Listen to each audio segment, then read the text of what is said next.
My name is Sarah O'Brien, and 6 months ago, I was sleeping in my 2010 Honda Civic in a Walmart parking lot. The woman who had everything: a thriving design business, a loving fiancé, a supportive sister, reduced to counting quarters for dollar menu dinners. How did I end up there? Betrayal. The kind that comes wrapped in wedding plans and sisterly hugs. The kind that steals not just your money, but your ability to trust. Marcus and Claire took everything from me through an elaborate investment scam, leaving me with nothing but shame and a car that barely started on cold mornings. But here's what they didn't count on. Rock bottom has a strange way of revealing who your real allies are. And sometimes, the universe delivers justice in ways you never expected. Before I tell you how I went from homeless to standing in front of 200 witnesses as they lost everything, please take a moment to like and subscribe, but only if stories of resilience truly speak to you. Drop a comment with your location and local time. I love knowing where in the world you're listening from. Now, let me take you back to that pivotal day at the Riverside Heights launch. The grand ballroom at the Riverside Heights complex gleamed under crystal chandeliers, each one worth more than my old annual salary. 200 of California's most influential real estate players mingled with champagne flutes, their conversations a symphony of deals and millions.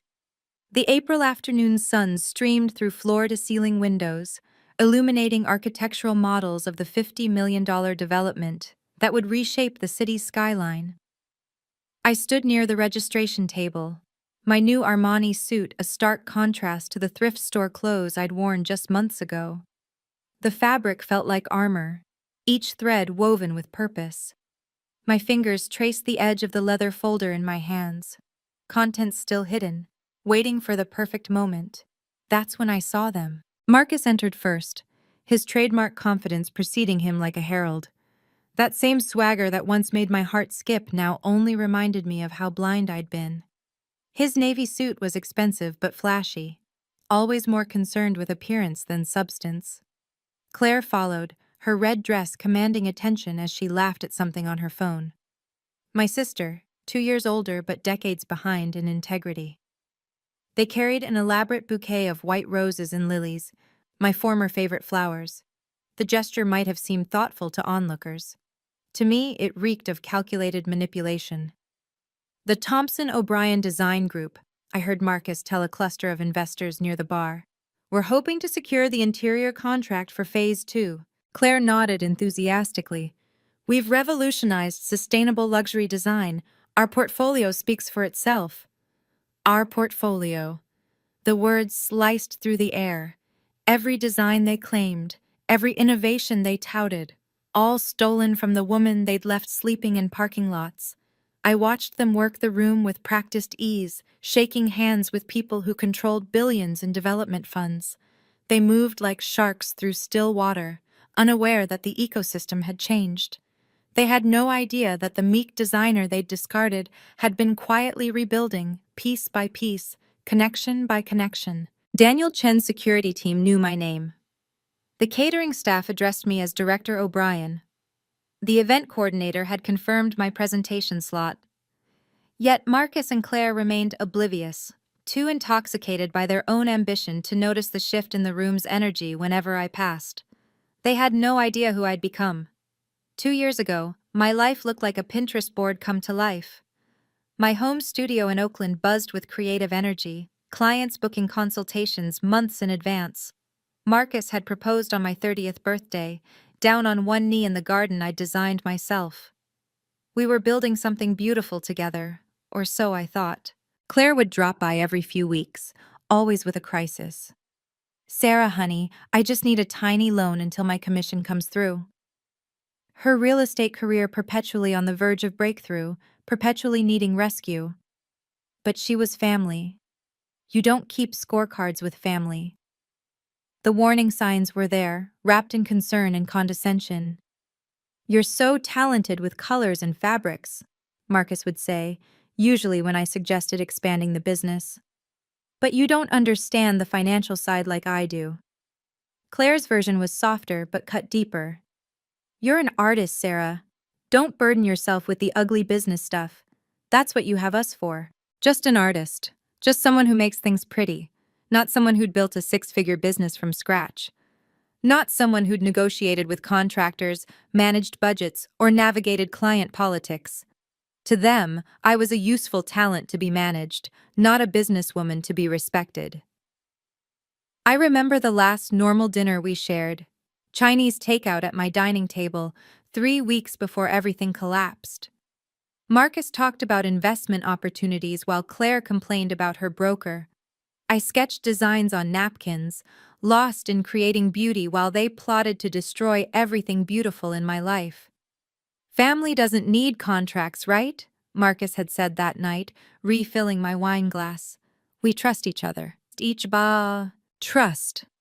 Such a small word for something that takes years to build and seconds to shatter. The opportunity came wrapped in urgency and family loyalty. Marcus burst into my studio one October morning, laptop in hand, talking fast about a revolutionary property tech startup. Green building materials, sustainable sourcing, everything you believe in, Sarah. But we need to move now. The investment window closes tomorrow. Claire backed him up via FaceTime from her car. I'm putting in my entire savings, Sarah. This is our chance to build something together. $500,000. My life savings, my emergency fund, the equity from refinancing my home. Marcus had the paperwork ready, his business degree finally useful for something. I've reviewed everything, it's solid gold. I signed where he pointed, initialing pages I didn't read because why would I?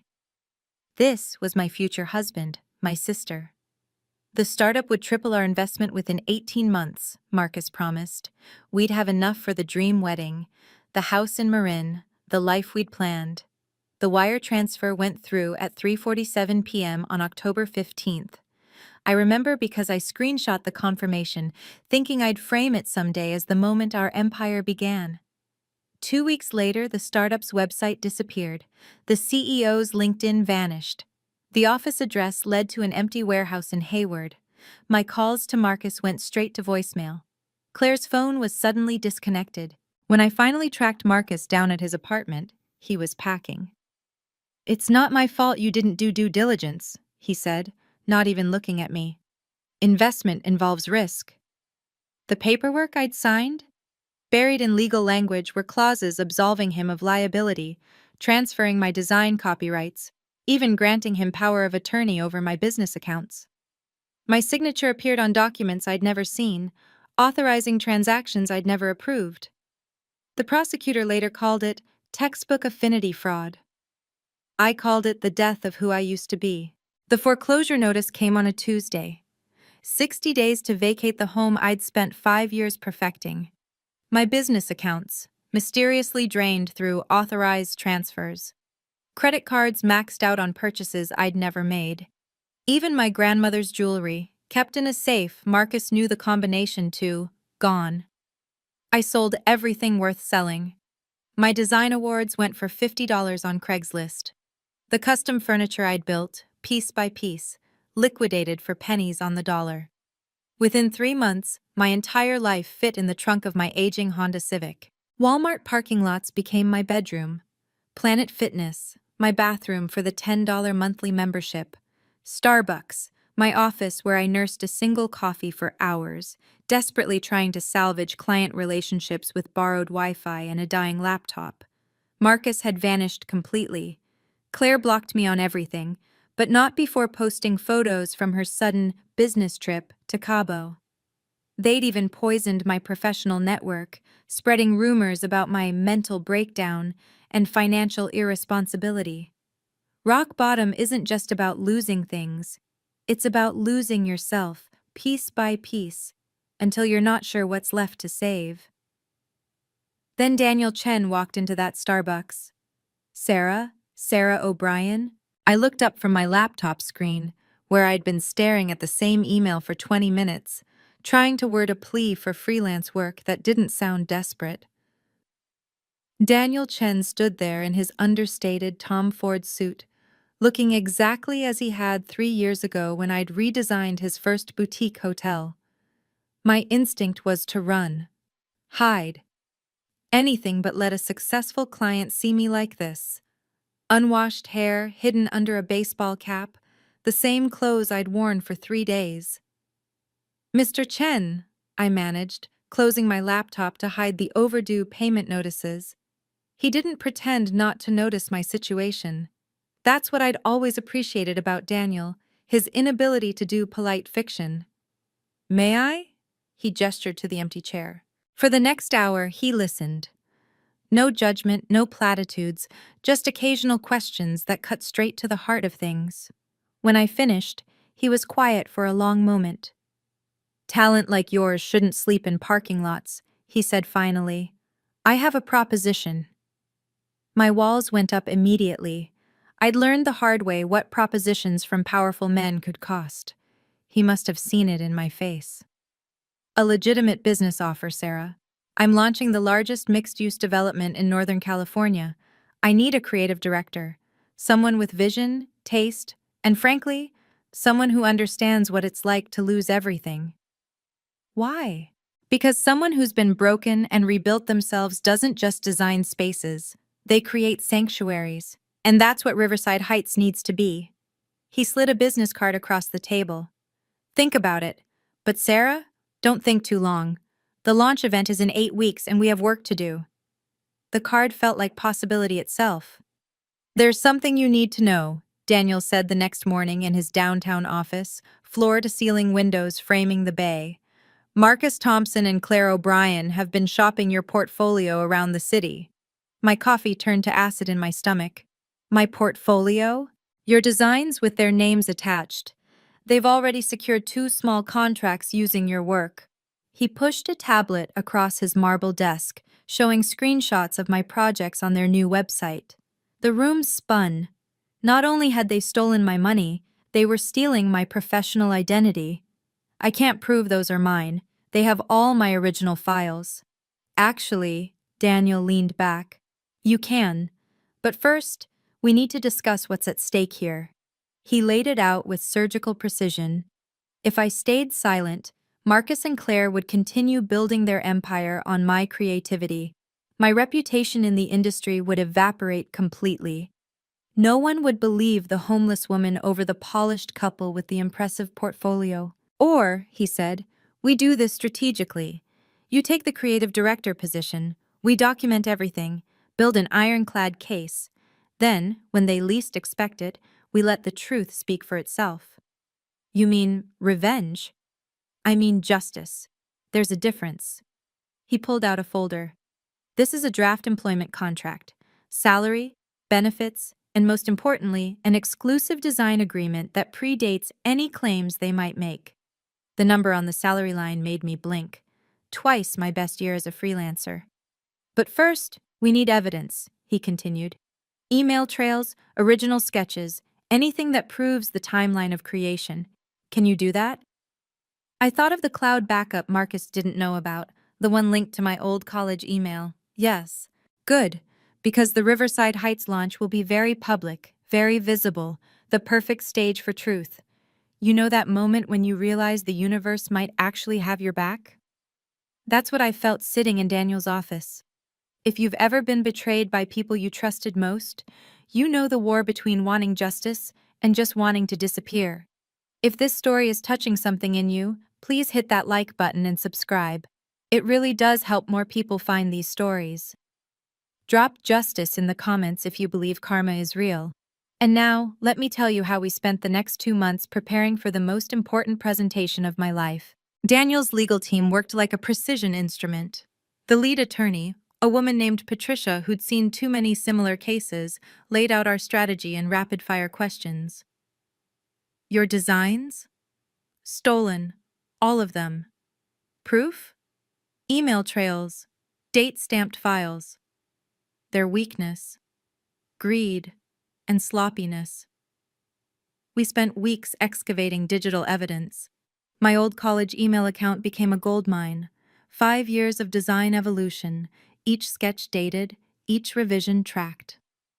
Marcus had been thorough in stealing my recent work, but he'd never known about this backup from before we met. Patricia's paralegal discovered something even better. Copyright fraud, she said, sliding papers across the conference table. Claire filed design copyrights last month, under her name, for work created while you were demonstrably the sole creator. That's 5 years minimum if prosecuted. Federal crime. The most damning evidence came from an unexpected source: my former clients. 3 came forward independently, sharing emails where Marcus had pitched my designs as his own while I was living in my car. Timestamps showed he'd been planning this for months before the investment scam. "We need one more thing," Patricia said. "Public documentation of your role here. Something undeniable." Daniel smiled. "The Riverside Heights launch. 200 witnesses, full media coverage. Sarah will present as creative director." "And if they show up?" "We're counting on it," Daniel said. "Marcus already RSVP'd. He's bringing potential investors to show off his portfolio." Patricia gathered the documents. "Copyright fraud, wire fraud, identity theft. We have enough to bury them, but Sarah, the choice of when and how is yours." I thought about those nights in the Walmart parking lot, counting change for ramen. The launch, publicly, let everyone see who they really are. 2 months of invisible work. While Marcus and Claire networked at industry parties, I lived in Daniel's corporate apartment, designing 18 hours a day. Riverside Heights wasn't just a project anymore. It was my resurrection. Every floor plan, every material selection, every color story carried my signature style. The sustainable luxury Marcus had mockingly promised investors? I made it real. Reclaimed wood from California's historic piers, solar glass that turned windows into power sources, living walls that cleaned the air while looking like art. Daniel gave me complete creative control and a team of 20. They didn't know my history, only that the new creative director had vision. I earned their respect through work, not sympathy. "The launch event will be perfect," Daniel said one evening, reviewing the presentation deck. "Media, investors, everyone who matters in California real estate." Marcus and Claire had no idea I was involved. Daniel's assistant had carefully kept my name off public communications. As far as they knew, some mysterious new creative director had emerged from Chen Development's corporate structure. Their confidence grew with each passing week. I monitored their social media, watching them celebrate preliminary investor meetings, posting photos with my designs visible in the background. Claire even started a blog about authentic design philosophy, using my words, my concepts, twisted into her narrative. The invitation list for the launch was a who's who of West Coast development, including, of course, the Thompson O'Brien Design Group. They'd walk into that ballroom expecting opportunity. Instead, they'd find accountability. April 15th, 6 months to the day since I'd lost everything. I arrived at the Grand Ballroom at noon, 4 hours before the event. My team had transformed the space overnight. Every detail reflected the Riverside Heights vision, sustainable elegance that whispered rather than shouted. The presentation screens were tested 3 times, the portfolio display carefully curated. 20 projects spanning 5 years, all indisputably mine, ready to display at the touch of a button. By 3:30, the early arrivals began filtering in: tech executives, pension fund managers, international investors. I greeted each one personally, but carefully.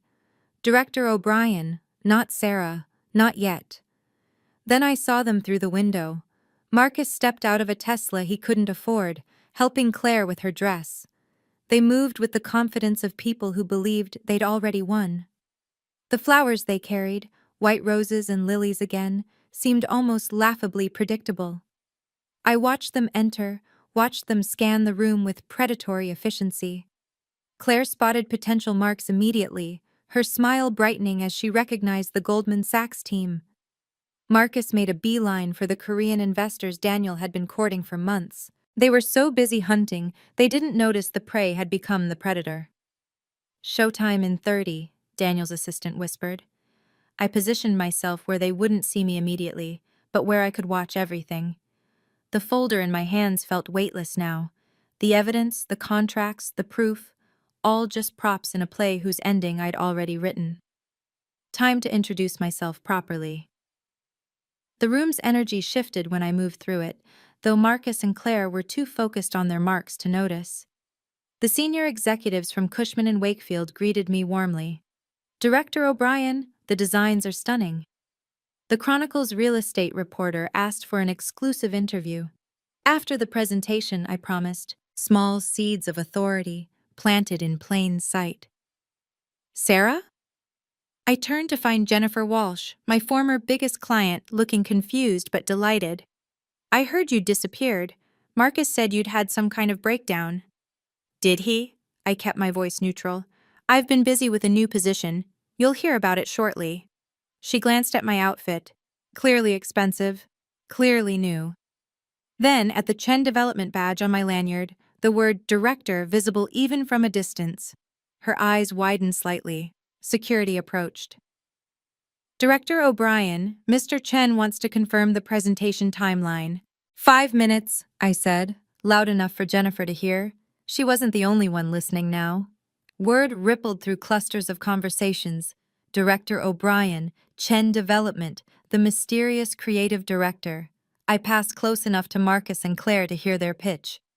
"Our firm's philosophy centers on authentic sustainability," Claire was saying to a venture capitalist.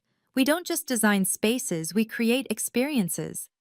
My words, my philosophy. Delivered to a man whose firm I'd pitched to last year. The folder in my hands contained everything. The exclusive contract with Chen Development dated 2 months ago. The cease and desist letters ready to serve. The copyright documentation. But its power came from timing. Let them climb higher. The fall would be that much more instructive. "Ladies and gentlemen," the MC's voice filled the ballroom. "Please take your seats. The presentation is about to begin." They found me by the architectural model, studying the miniature paradise I'd designed. Marcus approached first, his confidence faltering for just a second when he recognized me. Claire followed, her smile freezing, then forcibly brightening. "Sarah?" Marcus's voice carried false warmth. "What are you doing here?" I turned slowly, letting them see the full transformation. The designer suit, the professional styling, the badge that read, Creative Director. Most importantly, the complete absence of fear in my eyes. "Working," I said simply. Claire recovered first, rushing forward with the flowers. "We've been looking for you. We were so worried when you disappeared." "Were you?" I didn't take the bouquet. Marcus stepped closer, lowering his voice. "Look, about what happened with the investment. That was unfortunate. But we could work together now. You could consult for us."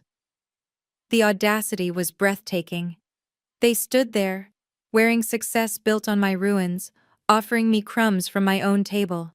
"Actually," Claire added, touching my arm like we were still sisters, "we're about to close a huge deal here. We could bring you in as a silent partner, help you get back on your feet." Around us, people were taking their seats. The venture capitalist Claire had been pitching, watched our interaction with interest. The Chronicle reporter had her phone out, discreetly recording. "That's generous," I said, my voice carrying just enough for nearby listeners. "But I'm quite busy with my current position." "Doing what exactly?" Marcus's tone sharpened. He'd noticed the attention we were drawing. Before I could answer, the lights dimmed slightly. "Ladies and gentlemen, please be seated for our presentation." Claire grabbed my wrist. "Sarah, don't do anything stupid. You know how this industry works." I removed her hand gently, but firmly. "Yes, I finally do." Marcus raised his voice, ensuring the lingering crowd would hear. "This is our designer," he announced, gesturing to me like I was a rescued stray. "We've been mentoring her through some difficulties." The condescension dripped like honey. Several investors turned to watch. Claire jumped in, her voice saccharine. "Sarah's been struggling since her business failed. Mental health issues, financial problems.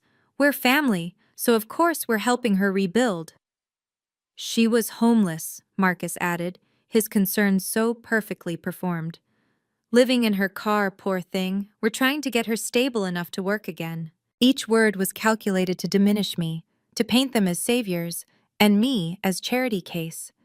The investors they'd been courting exchanged glances, some sympathetic, others uncomfortable. This was their play: destroy my credibility before I could speak.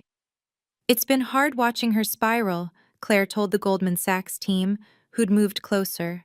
But family doesn't give up on family, right? Even when they make terrible decisions. Marcus nodded gravely. The investment loss hit her hard. She trusted the wrong people. The irony of that statement hung in the air like smog. They were building a narrative in real time, each detail designed to explain away anything I might say. Unstable, unreliable, unwell. If I reacted emotionally now, I'd prove their point. If I tried to defend myself, I'd look desperate. So I did neither. "How thoughtful of you," I said calmly. "To care so much about my well-being while using my designs for your portfolio." Marcus's eye twitched. Claire's smile strained. "Excuse me?" she said. Daniel's voice came over the sound system before I could respond. "Ladies and gentlemen, welcome to the future of sustainable luxury. Please take your seats." The crowd began moving toward the chairs. Marcus and Claire had no choice but to follow. Their attempted character assassination incomplete. 200 faces turned toward the commotion we'd created. The venture capitalists, the reporters, the industry titans, all watching the unfinished drama between the polished couple and the woman they'd called broken. Phones appeared in hands, subtle but present. The Chronicle reporter had moved closer, her expression sharp with interest. These people knew theater when they saw it, and something about this interaction promised a show. Marcus and Claire felt the shift. Their confidence wavered as they realized they'd become the entertainment. Claire's laugh came too loud, too bright. "We should find our seats." "Yes," Marcus agreed quickly, trying to guide me with them. "Sarah, sit with us, like old times." "I have an assigned seat," I said, not moving. Whispers rippled through the crowd. Jennifer Walsh was openly staring now, pieces clicking together in her mind. The Goldman Sachs team had their phones out, likely Googling Chen Development Creative Director. "What's really going on here?" someone murmured behind us. Daniel stood at the podium, watching the scene with calculated patience. He'd orchestrated this perfectly, letting them create the spectacle, letting the audience lean in with anticipation. "Sarah," Marcus hissed under his breath, "whatever you think you're doing." "Ladies and gentlemen," Daniel's voice cut through smoothly, "before we begin our presentation, I'd like to acknowledge some special guests." Every eye in the room focused on us. Marcus and Claire stood frozen, flowers wilting in Claire's grip, their faces masks of professional terror. They'd lost control of the narrative, and they knew it. But they had no idea how much worse it would get. Daniel commanded the podium with quiet authority. Riverside Heights represents 18 months of vision, innovation, and meticulous planning. Before we unveil the full scope of this project, I want to recognize the creative force behind it all. Marcus straightened, his hand moving to adjust his tie. Claire shifted forward slightly, ready to claim their moment. They'd interpreted Daniel's words as their cue, their invitation to glory. "This development exists because one person saw possibility where others saw problems," Daniel continued. "Someone who understands that true luxury isn't about excess. It's about harmony between human needs and environmental responsibility." The screens behind him came alive with images of Riverside Heights, my designs, my vision, filling the wall in stunning detail. Marcus's face went pale. Claire's mouth opened slightly. "Ladies and gentlemen," Daniel said, his eyes finding mine across the room, "our creative director has something special to share with you today." He didn't say my name, not yet. But the security team was already moving, creating a clear path from where I stood to the stage. The spotlight operator, following rehearsed cues, found me in the crowd. Marcus grabbed my arm. "Don't," he whispered urgently. "We can work this out." Claire's flowers fell to the floor as she reached for me too. "Sarah, please. We're family."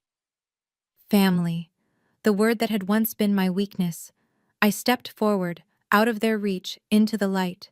The crowd parted like water. Each step toward the podium was measured, deliberate, filmed by dozens of phones. Behind me, I heard Claire's sharp intake of breath as the reality hit her. They'd just publicly claimed to be mentoring Chen Development's creative director.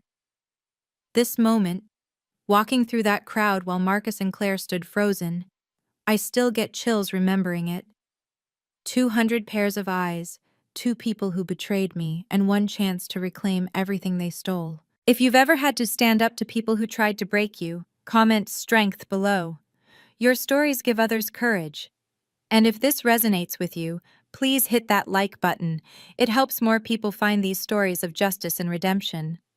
Now, let me tell you what happened when I finally reached that microphone. Thank you, Daniel. My voice carried clear and strong through the sound system. I'm Sarah O'Brien, Creative Director for Chen Development Group. The reaction was immediate. Phones raised higher. The Chronicle reporter moved to the front row. Marcus and Claire stood paralyzed in the middle of the audience, flowers scattered at their feet. For those who don't know me, I continued, letting my eyes find them in the crowd, I've been designing sustainable luxury spaces for 8 years. Some of you have been in my projects without knowing it. The screens behind me shifted to a portfolio display. 20 projects, chronologically arranged, each dated and credited. The oldest, from 2016, long before Marcus entered my life. The newest, Riverside Heights, with my signature visible on every design document. 3 years ago, I said, clicking to the next slide, I had the privilege of redesigning Mr. Chen's first boutique hotel. That project taught me that true luxury respects both people and planet. Jennifer Walsh gasped audibly. She'd been at that hotel opening. She knew exactly who'd designed it. Since joining Chen Development 2 months ago, I continued, the date hanging in the air like an accusation, I've poured everything into Riverside Heights. Every sustainable material, every energy-efficient system, every space that honors both beauty and responsibility. This is my vision realized. The slide changed again. Email threads, dated and authenticated. I'm particularly proud that we've maintained complete creative control. As you can see from our exclusive contract, all design work for Riverside Heights comes through my office. No outside firms, no consultants, no exceptions. Marcus's face had gone from pale to gray. Claire swayed slightly, her hand finding a chair back for support. But before we dive into the technical presentation, I said, my voice warming with false kindness, I want to thank Marcus Thompson and Claire O'Brien for attending. Their interest in my work has been quite motivating. The room held its breath, waiting for the kill shot. There's something you all should know, I said, clicking to a new slide. The designs you may have seen from the Thompson O'Brien Design Group are quite familiar. They should be. I created them. The screen filled with evidence, side-by-side comparisons. My original sketches, dated and notarized, next to their website portfolio. Email threads where Marcus pitched my designs while I was homeless. Copyright filings in Claire's name for work created years before she claimed them. Every design they've shown you, I continued, my voice steady as a surgeon's hand, was stolen from me. While I lived in my car, they built their business on my creativity. Gasps rippled through the audience. The venture capitalist Claire had been pitching to stood up, his face dark with anger. 2 investors who'd already signed preliminary agreements with Marcus pulled out their phones, likely calling their lawyers. The copyright fraud alone, I clicked to the legal documentation, carries a 5-year federal sentence. The wire fraud, identity theft, and breach of fiduciary duty add considerably more. She's lying, Marcus's voice cracked across the room. She's unstable. Tell them, Claire. But Claire was backing away from him, her self-preservation instincts finally kicking in. The security team had moved closer to them both, ready to escort them out if needed. I have receipts, I said simply, clicking through email after email, document after document. Including the investment fraud that stole my life savings, the forged signatures, the emptied accounts, all while being my fiancé and my sister. The Chronicle reporter was typing furiously. Several investors were on calls with what sounded like legal teams. The Goldman Sachs representatives had turned their backs on Marcus entirely. Chen Development believes in justice, I concluded. Which is why we've provided all evidence to the district attorney's office. They'll be handling things from here. Two uniformed officers entered the ballroom, their timing impeccable. Marcus tried to run. He didn't get far. The officers moved through the crowd with practiced efficiency. Marcus Thompson, you're wanted for questioning regarding fraud allegations. This is insane, Marcus shouted, but his voice had lost its power. The room watched him like spectators at a car crash, horrified but unable to look away. Claire tried to slip toward the exit, but found Daniel's security team blocking her path. Ms. O'Brien, the second officer addressed her, we need you to come with us as well. I didn't know, Claire's voice pitched high with panic. It was all Marcus. Sarah, tell them. The investors they'd courted were already on their phones. I heard fragments. Pull out immediately. Full audit required. Legal action necessary. The venture capitalist Claire had pitched stormed over to her. You showed me fraudulent work. My firm's reputation is on the line. He turned to his associate. Document everything. We're suing for damages. Jennifer Walsh approached the stage. Sarah, I had no idea. Marcus told me you'd had a breakdown, that you'd abandoned your clients. I'm so sorry I believed him. You couldn't have known, I said into the microphone, ensuring everyone heard. They were very convincing. The Chronicle reporter raised her hand. Ms. O'Brien, what happens to their existing contracts? Void, I answered clearly. All contracts signed under fraudulent pretenses are legally invalid. Chen Development's legal team will be reaching out to affected parties. Marcus struggled against the officer's grip. You can't do this. Sarah, we were getting married. Were, I said quietly, but the microphone caught it. Past tense. As they were escorted out, Claire sobbing and Marcus still protesting, the room erupted in conversation. Phones flashed, recording everything. By tomorrow, this would be industry news across California. But I wasn't done yet. Before we continue with the Riverside Heights presentation, I said, drawing the room's attention back, there are legal matters to address. Patricia, Daniel's lead attorney, joined me on stage with a folder of documents. Her presence commanded immediate attention. Everyone knew her reputation for destroying corporate criminals. Cease and desist orders have been filed, Patricia announced. Any individual or firm currently using designs created by Ms. O'Brien must immediately halt operations pending verification of ownership. She clicked through a list on the screen. 7 companies appeared, all current clients of Thompson O'Brien Design Group. These firms have 72 hours to provide proof of legitimate design ownership or face legal action. Additionally, I continued, taking back the microphone, all monies obtained through fraudulent use of my intellectual property must be returned. Our forensic accountants estimate this at approximately $2 million. The room was silent except for the sound of typing and phone cameras clicking. The individuals responsible, Patricia added, are permanently barred from practicing in California's design and development industry pending criminal proceedings. Any firm that knowingly employs them will face investigation. A hand raised in the audience.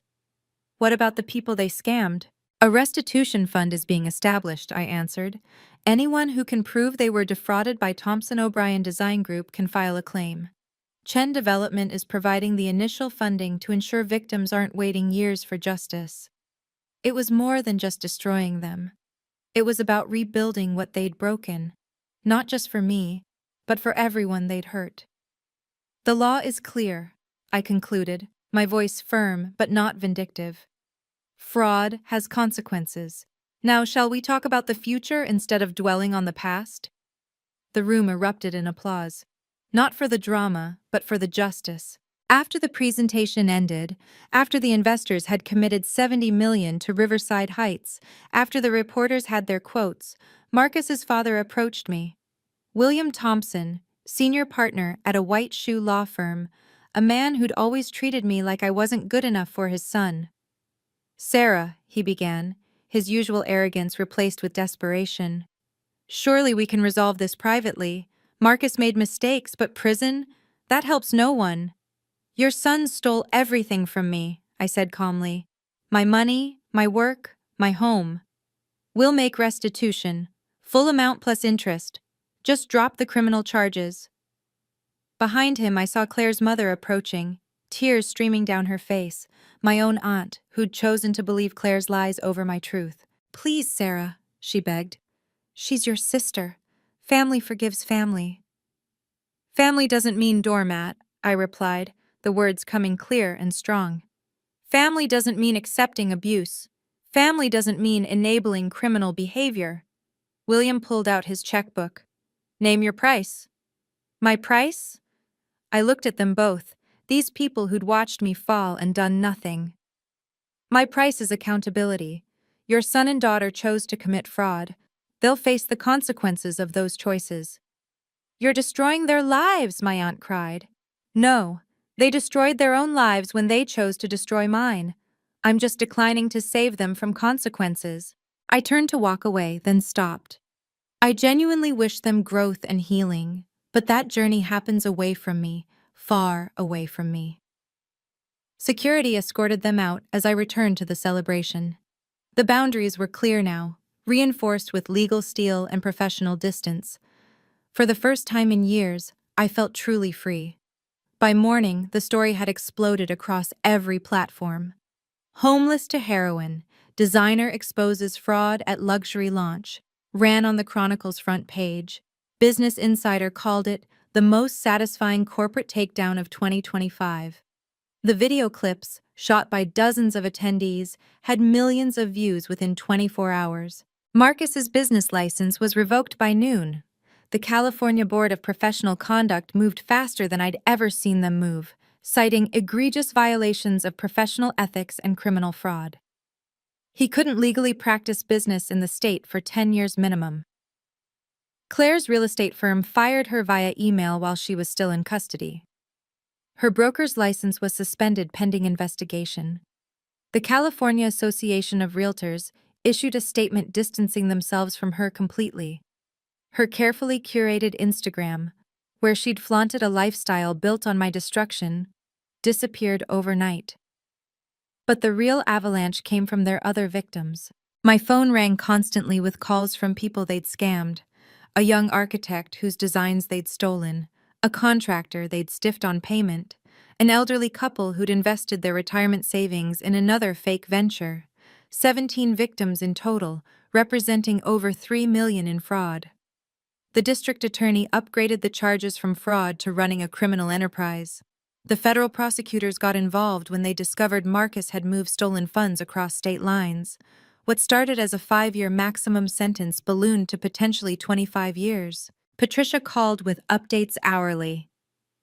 "They're turning on each other," she reported. "Marcus is claiming Claire masterminded everything. Claire says she was manipulated. Their lawyers are already discussing plea deals." The restitution fund grew as more investors contributed, appalled that such fraud had happened in their community. Within a week, it topped $5 million, enough to make every victim whole. "You've started something," Daniel told me as we watched the news coverage from his office. "People are calling it the O'Brien effect. Victims are coming forward across the industry, inspired by your courage." I thought about those nights in the Walmart parking lot, when I'd believed I'd lost everything forever. Now I realized I'd been preparing for this moment all along. Rock bottom had been my foundation for rebuilding. Karma, it turned out, kept excellent records. 6 months after the Riverside Heights launch, my life looked nothing like the Pinterest board it once resembled. It was better, real, earned through fire. The creative director position came with a $300,000 base salary plus performance bonuses. After my first quarter exceeded projections by 40%, Daniel promoted me to senior creative director with equity in the company. The girl who'd counted quarters for ramen now had a portfolio worth 7 figures. I bought a house in Oakland Hills. Not huge, but mine. Every mortgage payment felt like a small victory. The home office overlooked the bay, where I'd once parked my car to sleep. Now I designed from that view, creating spaces for people who'd never know homelessness. The Sarah O'Brien Foundation launched quietly, without fanfare. We provided emergency funds for fraud victims, especially those in creative industries who'd had their work stolen. The first recipient was the young architect whose designs Marcus had plagiarized. Watching him rebuild reminded me why I'd chosen justice over revenge. My team at Chen Development grew to 50 designers, all carefully chosen for their talent and integrity. I implemented a mentorship program, pairing senior designers with emerging talent. Protect your work, I told every new hire. Document everything. Trust, but verify. The industry recognition came in waves. Architectural Digest featured our sustainable designs. Forbes included me in their 40 under 40 list. The irony wasn't lost on me. Marcus had always said I didn't understand business. Now I was running a division that generated $30 million in revenue annually. But the best moment came when a young woman approached me at a conference. She'd been living in her car after her business partner embezzled everything. She'd seen my story, knew recovery was possible. "How did you trust again?" she asked. "I didn't," I told her honestly. "I learned to verify first. Trust comes later if earned, and it's never blind again." 1 year later, Marcus and Claire tried one more time to contact me, through their lawyers, seeking character references for sentencing. They were about to learn that no meant no. The letter came through Patricia's office, forwarded from Marcus's legal team. Ms. O'Brien's testimony could provide crucial context for Mr. Thompson's sentencing. We request a brief statement regarding his character and their prior relationship. Claire's lawyer sent a similar request, with an added emotional manipulation. Your sister has lost everything. Your mercy could mean the difference between 5 years and 15. They wanted me to save them. After everything, they still believed I was the same person who'd signed papers without reading them. Who'd trusted, because they said to trust. Patricia looked at me across her desk. You're under no obligation to respond. I know. I pulled out my phone and dictated my response. Please inform both legal teams that I will not be providing character references. Any further attempts at contact will result in restraining orders. This decision is final and non-negotiable. That's it? Patricia seemed surprised by my brevity. No is a complete sentence. 2 weeks later, they tried again through intermediaries. Marcus's mother sent flowers to my office with a note begging for forgiveness.